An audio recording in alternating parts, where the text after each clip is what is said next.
Assalamualaikum warahmatullahi wabarakatuh.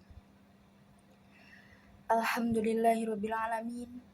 Assalatu wassalamu ala asyrafil anbiya'i wal mursalin sayyidina wa maulana Muhammadin wa ala alihi wa sahbihi ajmain. Amma ba'd.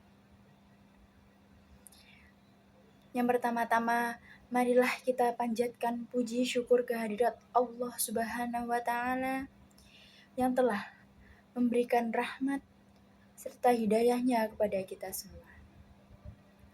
Tak lupa juga sholawat serta salam kita haturkan kepada Nabi besar, Nabi agung, Nabi Muhammad SAW yang telah membawa kita dari zaman kegelapan menuju zaman yang terang benderang.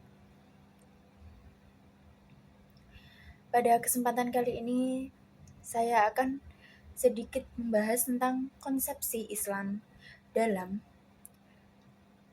memberantas LGBT di Jember. Kepanjangan dari LGBT adalah lesbian, gay, biseksual, dan transgender. Secara umum, LGBT ini adalah kepuasan atau kesenangan tersendiri terhadap sesama jenis, yang dimana hal itu sangat dibenci dan dilaknat oleh Allah Subhanahu wa taala. Jadi LGBT ini termasuk ke dalam penyimpangan sosial yang dimana membawa dampak negatif tersendiri terhadap lingkungan masyarakat. Dampak yang ditimbulkan dari LGBT ini salah satunya adalah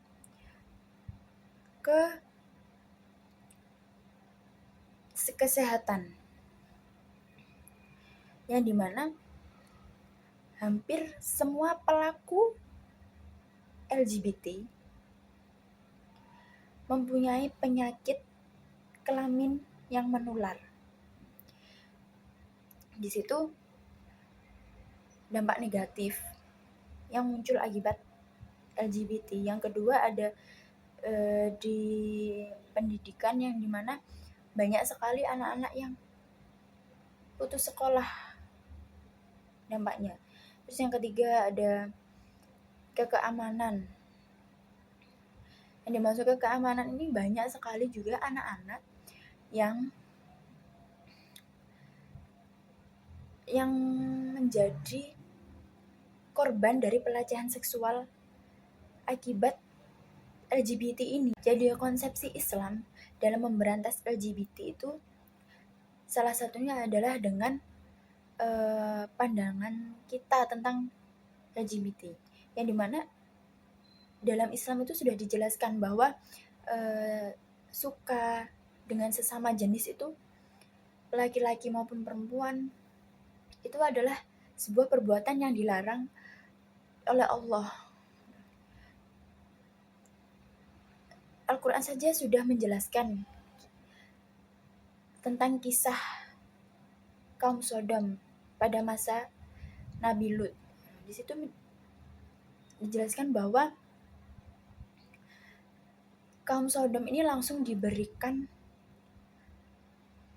balasan akibat perbuatan tercela yang sudah mereka lakukan. Selanjutnya adalah fitrah terciptanya manusia. Jadi fitrah terciptanya manusia, jadi kita itu harus berperilaku sesuai dengan apa yang sudah diciptakan, sesuai dengan Allah menciptakan kita. Kita diciptakan sebagai perempuan, berarti kita harus bersifat seperti perempuan. Tidak boleh bersifat seperti laki-laki. Begitu juga sebaliknya, laki-laki tidak boleh bersifat seperti perempuan. Tidak boleh menyerupai sama sekali. Yang ketiga ada pentingnya dakwah dan pendidikan. Ini tuh salah satu konsepsi Islam dalam memberantas LGBT.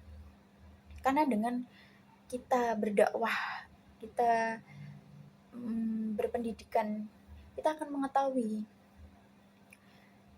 tentang bagaimana hal yang baik, bagaimana hal yang buruk. Dengan mempelajari ajaran-ajaran agama, dengan memberikan pengetahuan kita tentang LGBT ini gimana baiknya gitu, itu juga bisa menjadi konsepsi pemberantasan LGBT dalam Islam. Dalam ajaran agama Islam juga diberitahukan bahwa jika kita sudah terjerumus ke dalam LGBT itu, juga ada penerimaan dan penyembuhan di mana kita bisa bertaubat di dalamnya, memohon ampun kepada Allah Subhanahu wa taala, dan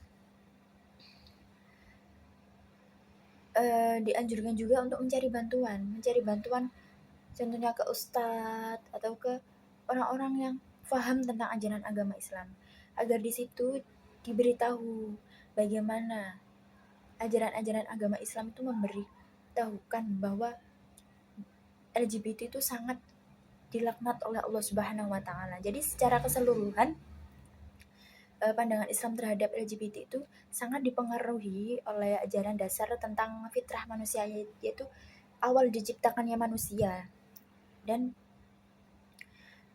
pada gender masyarakat tersendiri. Jadi konsepsi Islam itu cenderung memberikan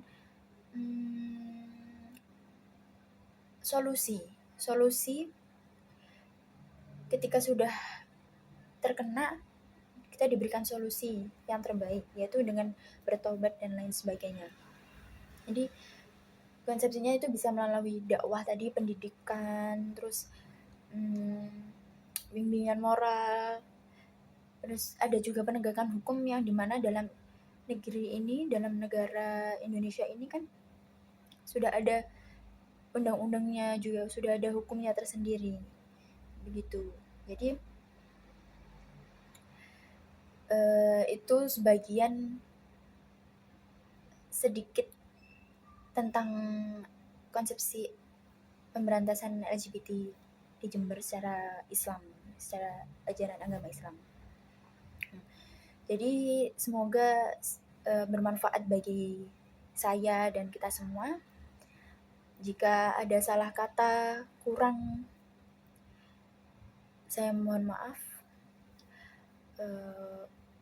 Akhirul kalam, assalamualaikum warahmatullahi wabarakatuh.